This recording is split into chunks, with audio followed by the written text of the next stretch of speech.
जय माता दी। आप सभी को चैत्र नवरात्रि की हार्दिक शुभकामनाएं।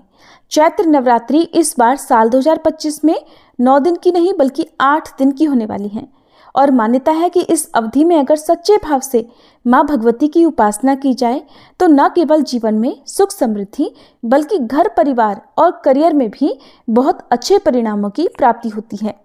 नवरात्रि के पहले दिन कलश स्थापना की परंपरा भी सदियों से चली आ रही है। कहते हैं कि जहां शुभ मुहूर्त में घट स्थापना यानी कि कलश स्थापना की जाती है तो वहां पर सदा ही मां दुर्गा का आशीर्वाद बना रहता है।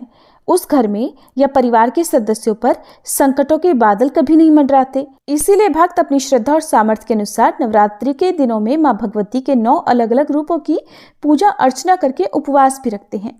तो चलिए आपको बताते हैं इस बार चैत्र नवरात्रि कब से प्रारंभ होगी, कब समाप्त होगी, अष्टमी और नवमी तिथि कब रहेगी और कलश स्थापना का शुभ मुहूर्त क्या रहेगा। इस बार तिथियों की गड़बड़ के कारण आपके मन में ये प्रश्न भी जरूर होगा कि नवरात्रि में किस दिन किस देवी माँ की पूजा की जाएगी और अष्टमी और नवमी तिथि क्या इस बार एक ही दिन पड़ रही है या फिर अलग अलग दिन में अपने मुहूर्त के अनुसार ही पूजा की जाएगी।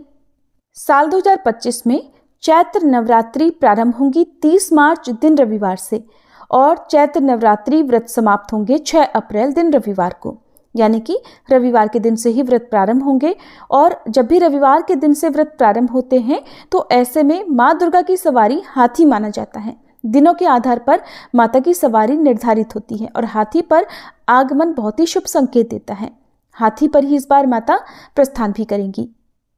प्रतिपदा तिथि 29 मार्च दिन शनिवार को शाम 4:28 से प्रारंभ होगी और प्रतिपदा तिथि समाप्त होगी 30 मार्च दिन रविवार को दोपहर 12:49 पर। प्रतिपदा तिथि में कलश की स्थापना हमेशा शुभ मुहूर्त में करनी चाहिए और कलश स्थापना का शुभ मुहूर्त रहेगा सुबह 6:13 से 10:22 तक। इसके अलावा अभिजीत मुहूर्त को भी कलश स्थापना के लिए बहुत ही उत्तम मुहूर्त माना जाता है, जो कि दोपहर 12:01 से 12:50 तक रहेगा। और इस बार अष्टमी तिथि यानी दुर्गाष्टमी का व्रत रहेगा 5 अप्रैल दिन शनिवार को और रामनवमी यानी दुर्गा नवमी 6 अप्रैल दिन रविवार को मनाई जाएगी। ये जानकारी आपको अच्छी लगी हो तो वीडियो को लाइक करके कमेंट बॉक्स में जय माता दी भी जरूर लिखिएगा।